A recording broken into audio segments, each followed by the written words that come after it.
Castlevania Nocturne chegou como grande promessa de animação para esse ano, continuando o universo de outra série que fez bastante sucesso em 4 temporadas e inspirada no mesmo universo de games Castlevania, lançou um trailer impactante com cenas de ação frenéticas, música icônica e personagens muito conhecidos, sangue, vampiros, monstros e Belmont. Será que Castlevania Nocturne entregou tudo isso? Foi bom ou decepcionou? Olá, eu sou a Gabi Xavier e sim, eu assisti aos 8 episódios de Castlevania Nocturne e tô aqui pra dizer a minha opinião.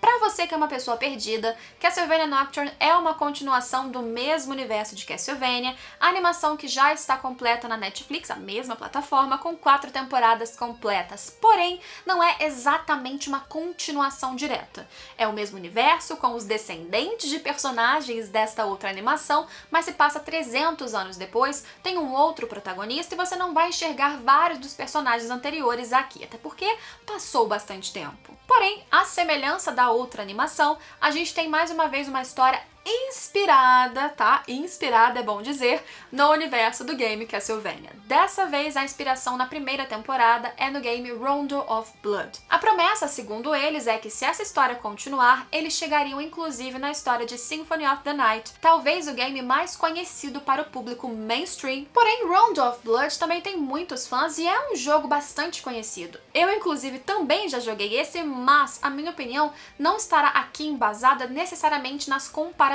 com o game, até porque, já tendo assistido as outras temporadas da animação anterior, eu sei que liberdades são tomadas, mudanças são feitas e é um jogo que não tinha tanto espaço para contexto, subtexto e várias falas, então naturalmente eles vão incluir coisas, cenas, contextos e muitos personagens originais. Se você não assistiu ainda, pode ficar com tranquilidade e saber o que eu achei dos 8 episódios de Castlevania Nocturne. E se você tá procurando estampas incríveis como essas que estão passando na sua tela, camiseta de manga comprida, curta, moletom e tudo mais você encontra no link aqui embaixo com frete grátis pro Brasil todo. E nessa semana, apenas nessa semana, a gente tá com um cupom exclusivo de 10% de desconto.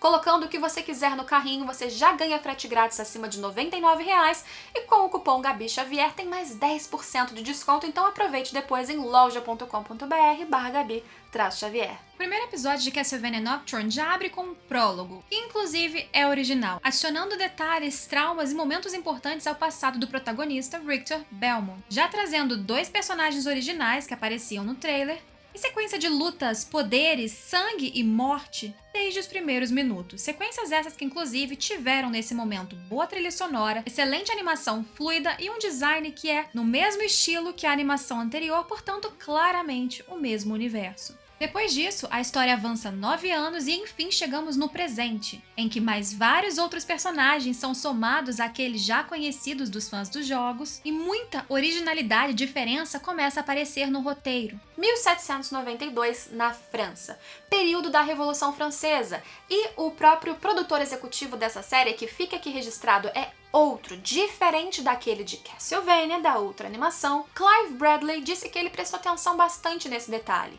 de que a história se passava em um período politicamente muito importante na sociedade francesa. Então, de fato, faz sentido que ele coloque algum panorama do que estava acontecendo ali e faça um mínimo que fosse vínculo dos personagens principais com esse pano de fundo, senão fica uma história estranha. Como que eles estão na França e não estão, de alguma maneira, vinculados com todo esse fervor que mudou para sempre aquele país. Mas calma, a história continua sendo, sobretudo, uma luta desses personagens contra as criaturas da noite, que continuam tentando dominar de alguma forma. Castlevania Nocturne escolheu começar já mostrando que no presente a França estava sendo dominada pelos vampiros. Um misto de vampiros com aristocracia, seres no poder, Revolução Francesa e criaturas da noite contra seres humanos, tudo se mistura durante a narrativa que vai se formando. No meio disso, Richter Belmont, Maria, sua mãe e outros personagens originais ou já se conhecem ou vão se encontrando à medida que os episódios vão passando. O jogo Round of Blood, pra quem sabe,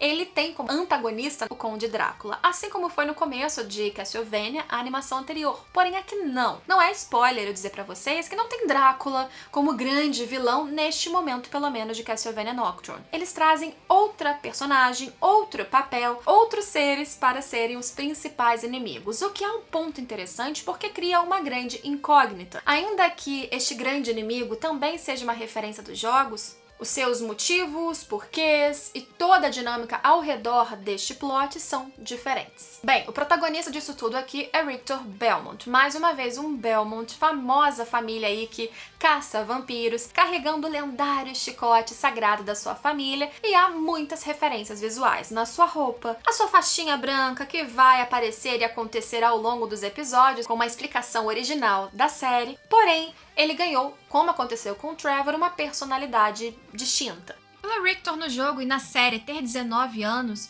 o produtor executivo e roteirista decidiu que ele, pela idade e pelo contexto, teria algumas inseguranças comuns, que por si só não é ruim, mas apesar de vermos desde os primeiros episódios um Richter que usa suas adagas, seu chicote, sua roupa tão marcante e jeito levemente descontraído, existe um momento, na minha opinião, longo demais no meio dessa temporada em que ele precisa lidar com seus fantasmas de uma forma excessivamente genérica, talvez até na grande reviravolta de superação. Não que o ápice depois seja desinteressante. Uma cena de pseudo-transformação, liberação de poderes e capacidades com uma trilha sonora maravilhosa, épica e do jogo foi incrível de ver. Mas o buraco da ausência do protagonista enquanto ele estava introspectivo, sinceramente, em muitos episódios, fez falta. Mas vamos lá, não é só Richter nessa história. A gente tem outros personagens que são bem conhecidos dos fãs do game. Primeiro, Maria Renard, que no game tem 12 anos e aqui é um pouquinho mais velha, tá mais ali na adolescência, tá mais envolvida com o panorama político de onde ela mora e ainda tem as mesmas habilidades que a sua homônima em Round of Blood. Ela consegue trazer familiares pra luta, familiares que, por curiosidade pra vocês, representam os 4 pontos cardeais, são as 4 bestas sagradas. O leve envelhecimento da Maria faz sentido para que a idade dela case um pouco mais com as atitudes ou vivências que ela teria tão complexas nessa história. A Annette, que aparece também como uma das personagens principais, é outra com grande destaque e muita diferença em relação aos games.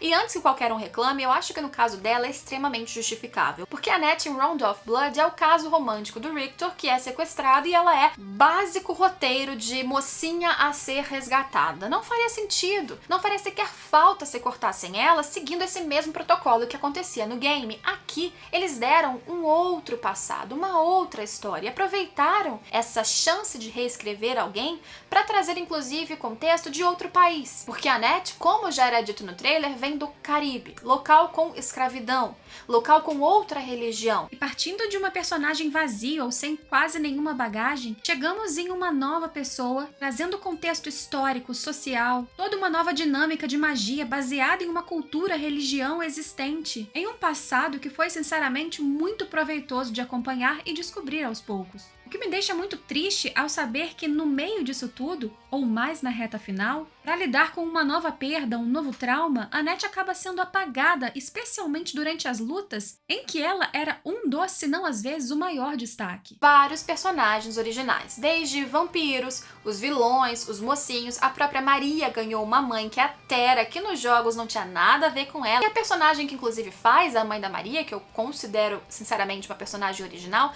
ela é uma das melhores. Eu acho que ela teve uma breve construção de passado que é extremamente importante e até indispensável para a história que acontece nessa primeira temporada, e ela tem inclusive uma grande virada e importância no final. Ainda há muito presente o tema de religião. Eu acredito que mais do que criticar a igreja, utilizar este símbolo, na verdade, é criticar o ser humano. A expressão máxima dos medos, inseguranças e esperanças do ser humano, que por muitas vezes são corrompidos. A vilã principal, entretanto, não é uma personagem original, mas também não fazia parte inicialmente desse contexto de Castlevania, o que eu não acho um problema. Eles pegaram uma figura extremamente icônica dos games e puxaram pra cá. Já que não teríamos mais Drácula, precisa haver uma figura extremamente forte que representasse um desafio à altura. E eles estão tentando vincular essa figura central, que não é o Conde Drácula, a todos ou quase todos os personagens de alguma maneira. Ela aparece como um grande mistério, messias dos vampiros, sádica, deplorável até para um vampiro, um desejo absurdo de dominação, querendo ser a rainha de tudo e de todos. A gente já viu bastante disso por aí. Tão escondida para aparecer só no fim, que acabou sendo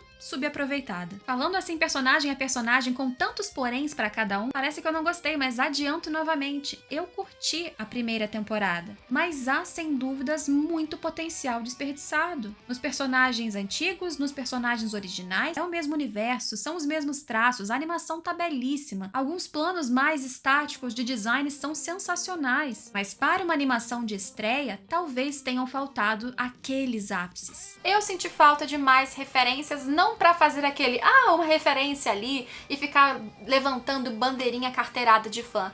Aqui, como a gente teve personagens conhecidos com roupas muito iguais, mas em contextos muito diferenciados, numa narrativa completamente nova e com pouca referência de fundo, em muitos momentos eu não me sentia exatamente em Castlevania. Me sentia assistindo uma animação de vampiros, me sentia assistindo uma animação ali de luta, o que em muitas sequências era interessante, em vários momentos me empolgou. Eu fiquei entretida do início ao fim, mas com algumas barrigas. Eu acho que na ânsia de trabalhar demais todos os personagens na primeira temporada, a trama principal da vilã, o que te faz querer continuar assistindo porque existe um senso de perigo e uma emergência de continuar, não foi tão bem trabalhada assim. A tal ponto que as 3 investidas, ou pelo menos as 2 primeiras investidas que o grupo principal dá pra investigar, olha, às vezes literalmente apenas investigar, eles praticamente assinam um atestado de burros porque é inacreditável o como eles sempre são pegos.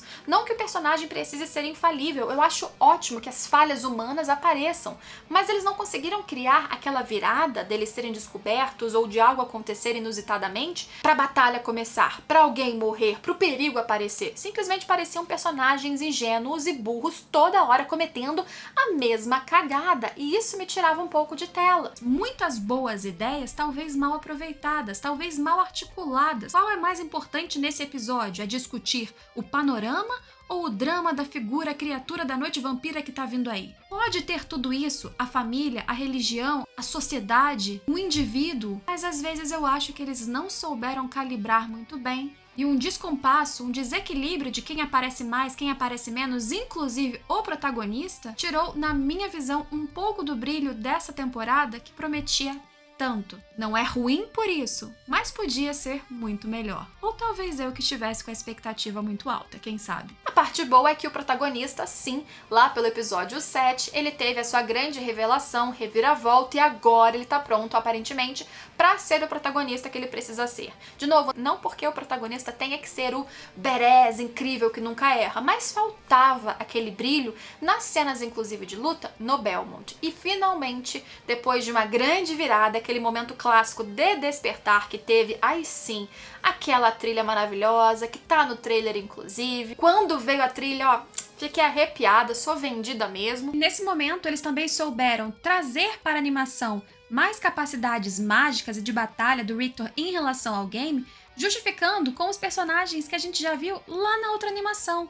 A união do Trevor, que era um Belmont, com a Sypha, que era de um clã de oradores, e acrescentando um personagem muito importante, eu vou deixar no ar porque é easter egg, para ajudar nessa evolução do Richter até ele atingir o seu auge, ou o caminho para o auge. A fundamentação das habilidades e, sinceramente, a estética azul e toda a sequência depois disso, ficou bem bonito. Agora, falando com spoilers explícitos do final dessa animação para eu concluir o que eu acho. Agora, tem spoiler. Vamos lá, na cena final aparece a Alucard. Eu já esperava que eles iam trazer a Alucard, é claro, principalmente porque eles já tinham confirmado o interesse em adaptar no futuro Symphony of the Night, e lá está a Alucard no Symphony of the Night. E porque também a Alucard é o único ponto de vínculo que as pessoas que não jogam teriam com a animação anterior. Então, óbvio, eles vão trazer a Alucard, e eu não acharia, inclusive, estranho se eles trouxessem num contexto diferente e antecipado as aventuras do Symphony of the Night.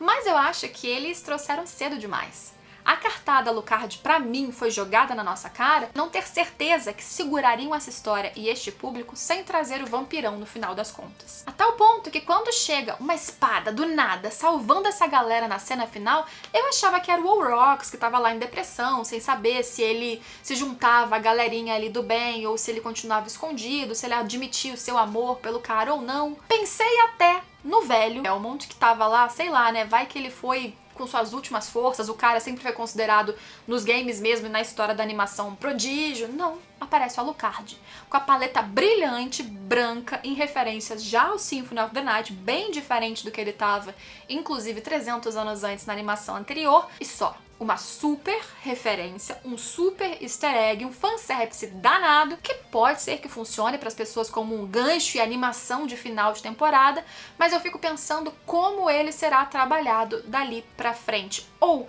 será que o impacto dele em outro momento não seria melhor? Fiquei um pouco encucada se essa foi a melhor escolha e talvez também influenciada por uma série de decepções que eu tive de escolhas que eu achei meio capengas ao longo de toda a narrativa. É uma história que, infelizmente, eu acho que vai perder alguns espectadores no caminho, e eu não tô nem dizendo os fãs que ficam alucinados e irritados que mudou isso ou aquilo, isso é previsível, mas porque é uma história que tinha mais a entregar. Ser menos enrolado, ser mais direto, mais emocionante, sim, trazer umas referenciazinhas, porque tornar aquilo mais Castlevania não é só tornar um grande fanservice. Não deu certo na primeira temporada, é porque é bom. Eu tive a impressão de que Clive Bradley, que tá na frente desse roteiro, dessa produção executiva, o principal na frente disso tudo, estreante nesse universo de Castlevania e estreante em animações, ele não tá tão situado com a história que ele tá tratando. Ele tomou liberdades criativas que são boas, mas que ao mesmo tempo deixam de lado muito do que também era valoroso no universo principal, e eu acho que casaria muito bem com toda a originalidade que ele também adicionou. Saldo geral, médio. Esperava mais e espero mais sobre o futuro. Mas me conte você o que você achou destes 8 episódios, se você já assistiu, e o que você espera do futuro dessa história. Se você gostou do meu conteúdo, se inscreva aqui embaixo e espero você em todos os próximos vídeos. Tchau, tchau!